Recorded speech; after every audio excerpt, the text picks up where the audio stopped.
안녕하세요. 요즘 하루가 다르게 자라는 딸을 보는 재미로 사는 40줄에 접어든 아저씨입니다. 저에게는 사랑스러운 딸과 아내가 있는데요.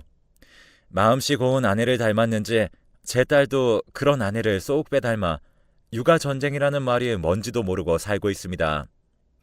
아내와 저는 조금 늦은 나이에 만나 결혼을 했는데요. 아내를 처음 만난 건 보육원 봉사에서입니다. 처음 아내를 보았을 때 아이들에게 환히 웃어주는 모습을 보고 첫눈에 반했었죠. 하지만 워낙에 내성적인 성격이라 먼저 다가가지 못하고 있었습니다. 그런데 어느 날 보육원 창구에서 물건을 정리하고 있었는데 아이들이 장난을 친다고 밖에서 문을 잠가버려서 그곳에 갇힌 적이 있었어요. 그렇게 1시간이 넘도록 갇혀 있었는데 밖에서 나는 인기척에 문을 열어달라고 소리를 지르자 황급하게 문을 열어준 사람이 바로 제 아내였습니다. 아내도 어리둥절하여 어쩌다 창고에 갇힌 거냐며 저를 걱정해 주었고 늘 아이들에게 화 한 번 내지 않고 웃어주던 분이 처음으로 단호하게 아이들을 꾸짖는 모습을 보며 한 번 더 반해버렸습니다. 아내는 그 보육원에서 자라 성인이 되고 다른 직장을 다니면서도 주말이면 본가에 돌아오는 기분으로 보육원으로 와서 일손도 도우며 시간을 보낸다고 하더라고요. 저를 창고에서 구해준 이후로 보육원에서 만나면 인사도 하고 가볍게 이야기도 나눌 정도로 가까워졌습니다. 저는 거기에서 더 나아가 여자분과 사귀고 싶었지만 차마 부끄러워서 입 밖으로 꺼내지는 못하고 눈치만 반년을 넘게 봤습니다. 아내도 마찬가지로 연애는 한 번도 안 해봐서 연애 쪽으로는 저보다 훨씬 더 부끄러움이 많았습니다. 하지만 저희가 서로에게 마음이 있는 건 주위 사람들 눈에도 보였는지 보육원 아이들마저도 저희를 보면 사귀는 거 아니냐며 놀려댔습니다. 저희 둘 다 얼굴만 빨개진 채로 아니라고 손살에 칠 뿐이었어요. 그 광경을 보던 보육원 원장님은 그저 재미있으시다는 듯이 웃으시며 그럼 언제쯤부터 사귈 예정이냐면서 한술 더 뜨셨었죠. 그런 놀림을 받는 것도 조금 익숙해질 때쯤 겨우 용기를 내어 제가 먼저 아내에게 고백을 했습니다. 아내는 처음에는 이런 적은 처음이라 어떻게 해야 할지 모르겠다며 제 눈도 못 마주치다가 땅바닥에 시선을 고정한 채로 개미가 기어들어가는 목소리로 자기도 좋다고 했습니다. 그 당시 저희 나이도 그리 적지 않았지만 둘 다 연애 경험이 거의 없다시피 했으니 모든 것이 조심스러웠습니다. 제대로 된 연애는 해본 적이 없었지만 아내와 만나면서 제 평생의 짝이라는 생각이 들었습니다. 아내도 같은 생각이었는지 연애를 시작한 지 3달 만에 결혼하자는 이야기가 나왔습니다. 저는 당연히 거절할 이유가 없었고 아내도 나쁘지 않다며 오히려 자기도 얼른 결혼해서 자기의 가정을 이루고 싶다고 했습니다. 아무래도 아내는 어렸을 적부터 자신의 가정을 이룬 적이 없으니 가족이 주는 편안함과 애정에 목말라 있었을 수도 있었죠. 그런데 부모님에게 인사를 드리러 갈 날짜가 잡힌 후부터 아내는 혹시 자신이 고아라는 이유로 저희 부모님이 결혼을 반대하시진 않을까 걱정을 하기 시작했습니다. 그렇게 살이 쏙 빠진 채로 저희 집에 온 아내는 생각보다 좋아 보이는 집에 조금 놀란 듯 했습니다. 사실 아버지가 크게 사업을 하고 계셔서 어릴 적부터 금전적으로는 부족함을 느껴본 적이 없을 정도였어요. 아버지는 제가 그 사업을 물려받길 원하셨지만 저는 그럴 만큼 통이 큰 사람이 아니라는 생각이 들어 아버지가 이따금씩 사업을 물려받았으면 한다는 회유에도 거절로 일관하며 중소기업에서 일하고 있었기 때문에 아내는 저희 집을 보고 놀랄 수밖에 없었죠. 밖에서 본 저는 그다지 부유해 보이지도 않았고 평범한 소시민이었으니까요. 식사를 하는 동안에는 아내의 부모님에 대한 이야기가 오가지 않았고 분위기도 화기애애하게 흘러갔습니다. 부모님도 제 아내를 썩 마음에 들어 하시는 눈치였고 아내도 부모님에 관한 이야기가 나오지 않자 처음보다는 덜 긴장한 듯 보였습니다.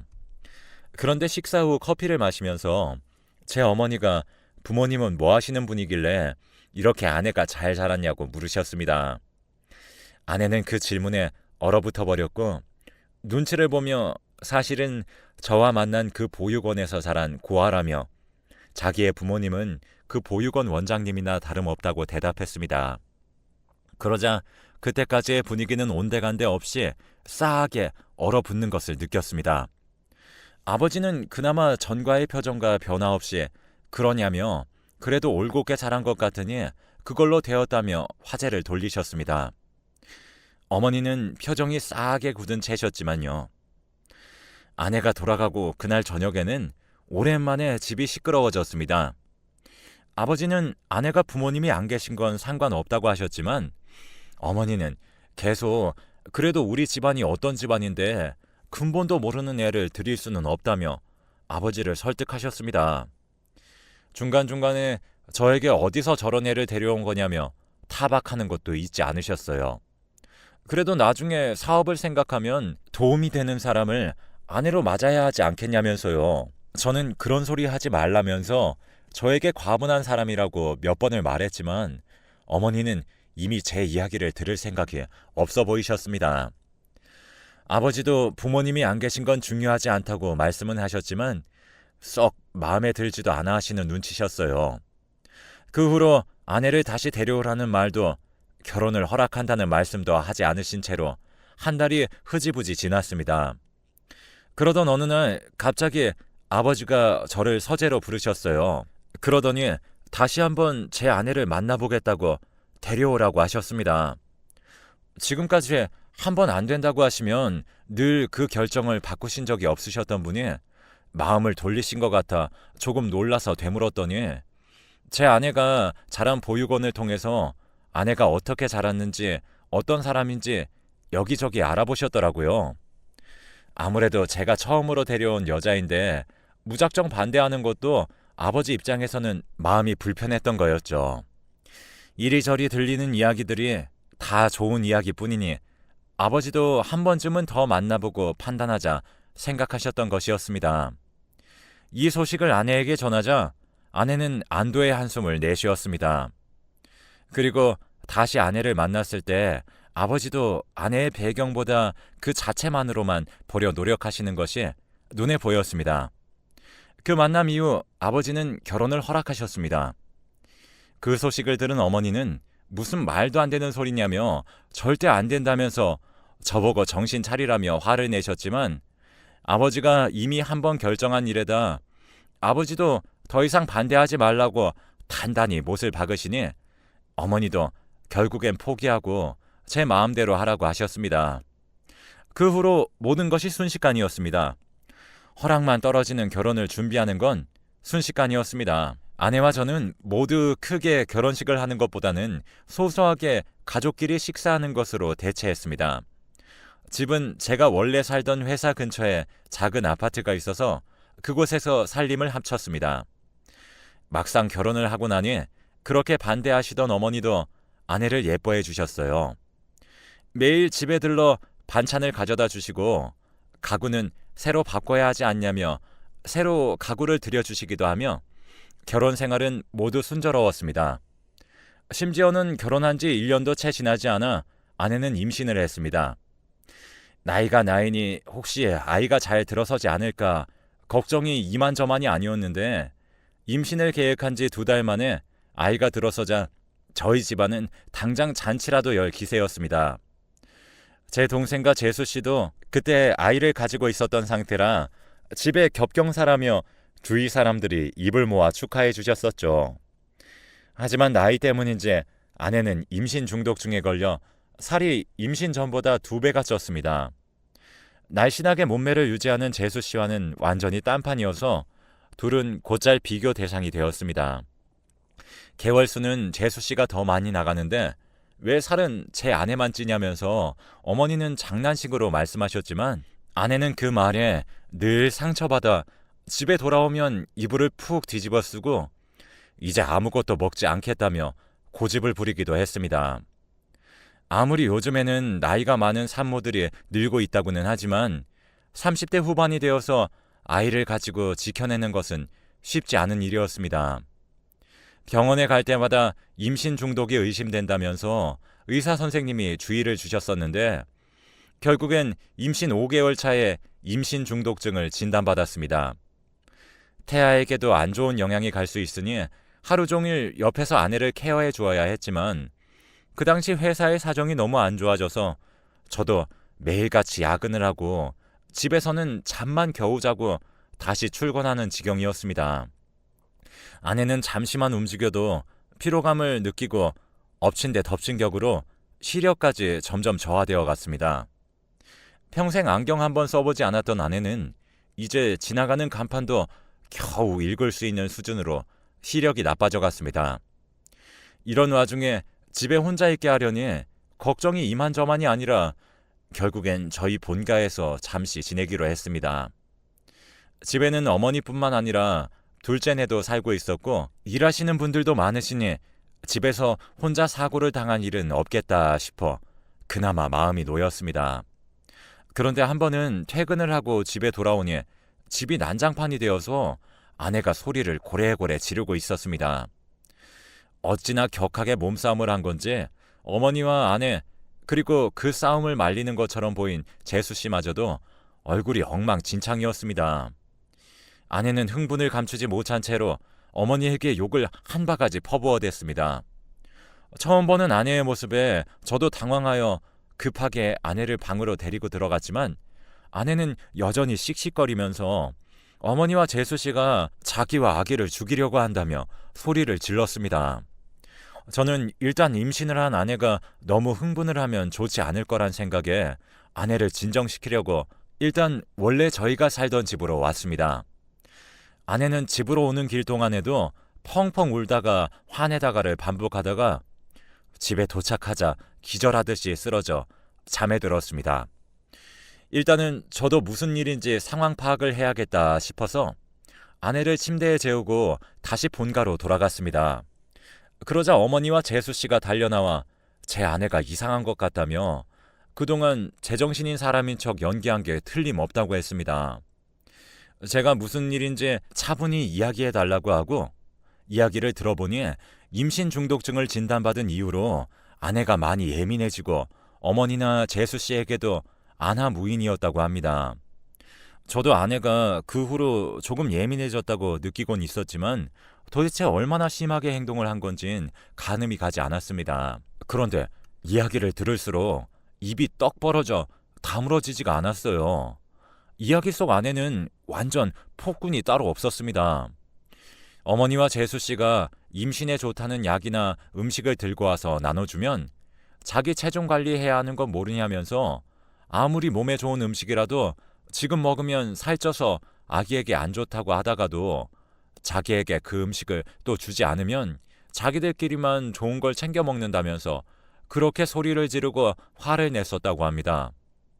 거기다가 조금만 화가 나면 같은 임산부인 재수 씨의 배 쪽으로 물건들을 집어던진 일도 한두 번이 아니라고 했습니다. 이야기를 들으면서 설마 하는 마음이었지만 재수 씨까지 어머니와 함께 입을 모아서 아내를 모함할 이유는 없었으니 그 말을 믿을 수밖에 없었습니다. 다음날 아침이 밝고 저는 밤을 꼴딱 새고 회사에 연차까지 쓰고 아내가 있는 집으로 가 아내가 깨어나기만을 기다렸습니다. 눈을 뜬 아내는 평소와 같이 차분한 말투로 어제 일에 대해서 설명하기 시작했습니다. 사실은 그동안 제가 없을 때면 재수 씨나 어머니나 자기에게 몸에 좋다는 음식을 들고 왔었는데 그 음식을 먹고 나면 유독 속이 안 좋고 자꾸 헛구역질이 나오고 심지어는 먹는 족족 다 개워낼 때도 있었다고 합니다. 그러다 보니 더 예민해졌었다고요. 특히 어머니네로 들어간 후에는 꼭 아내를 방에서 쉬게 했는데 방에서 쉬다가 밥을 다 차리고 나서 저희 아내를 불렀다고 해요. 처음에는 몸둘 바를 몰라서 수저라도 놓으려고 하니 어머니가 정색을 하시면서까지 방에 있다가 자기가 부르면 나오라고 하셔서 어쩔 수 없이 그랬는데 한 번은 화장실에 다녀오다가 어머니가 다 차려진 자기 밥그릇에 가루약 같은 걸 뿌리고 섞는 걸 보았다고 합니다. 그날부터 뭔가 이상함을 느낀 아내는 어머니가 주시는 걸 다 먹지 않았다고 해요. 그 후로는 오히려 몸이 더 가뿐해지는 걸 느꼈다고 합니다. 그 이야기를 들은 저는 혼란스러웠지만 아무리 생각해도 어머니나 재수 씨가 그럴 이유는 없다고 생각했어요. 심지어 어제 아내가 휘두른 손찌검에 어머니와 재수 씨가 엉망으로 다친 걸 봤으니 더더욱 아내를 믿지 못했습니다. 몇 번이나 그게 사실이냐고 물었고 아내는 억울하다는 듯 사실이라고 했지만 믿음이 가지 않아 결국엔 일단 아이를 낳을 때까지는 혼자 집에서 지내라고 했습니다. 차마 저도 그 집에서 아무렇지 않게 지낼 자신이 없었습니다. 아내를 도와줄 사람을 부를 테니 그동안은 제가 본가에서 가서 지내겠다고 했습니다. 아내는 처음에는 왜 자기 말을 믿지 않냐며 화도 내고 울고불고 했지만 제가 묵묵부답으로 제 남은 짐을 싸고 있으니 그냥 가버리라고 했습니다. 그 후로 아내와 저는 원래 부부가 아니었던 사람들처럼 연락도 하지 않고 지냈습니다. 그런데 아내에게 새벽에 전화가 왔습니다. 평소엔 연락도 없다가 새벽에 연락이 오니 덜컥 겁이 나서 허겁지겁 전화를 받았습니다. 수학이 넘어 아내는 고통에 신음하며 양수가 터진 것 같다면서 자기가 너무 아파서 꼼짝도 못하겠다면서 구급차가 와도 문도 못 열어줄 것 같다고 얼른 와서 자기를 병원에 데려다 달라고 했어요. 그 말을 듣고 저도 혼비백산해서 집으로 단숨에 달려가 아내를 병원에 데려갔습니다. 집에 갔을 땐 이미 아내는 정신을 잃기 일보 직전이었습니다. 다행히 병원에 가자마자 수술을 통해서 아이는 잘 태어났습니다. 예정일보다 한 달이나 일찍 태어나 몸이 남들보다 약하긴 했지만 그래도 크게 아픈 곳은 없어 다행이었습니다. 한 달 만에 본 아내의 얼굴은 안쓰럽게 그지 없었습니다. 아내는 정신을 차리자마자 엉엉 울면서 아이는 괜찮냐며 먼저 걱정했습니다. 아이가 태어났다는 소식에 아내가 자란 보육원 원장님과 아버지도 병원으로 달려오셨습니다. 아버지는 제 아내의 손을 잡으시더니 그동안 고생이 많았다면서 이제 그럴 일은 없을 거라고 하셨습니다. 제가 무슨 말인가 싶어 아버지를 보자 아버지는 제게 호통을 치시며 하나뿐인 아내도 제대로 지키지 못하는 녀석에 아이라고는 어떻게 키워내겠냐며 저에게 가장의 자격이 없다고 하셨습니다. 아내는 그런 저희 아버지를 보며 눈물을 흘리고만 있었고요. 알고 보니 저에게 거짓말을 한 것은 아내가 아니라 어머니와 재수 씨였습니다. 아내 말대로 살찌는 약을 섞어 매번 아내에게 가져다 주었고 아내가 임신 중독증에 걸려 아이를 유산하게 할 심산이었던 겁니다.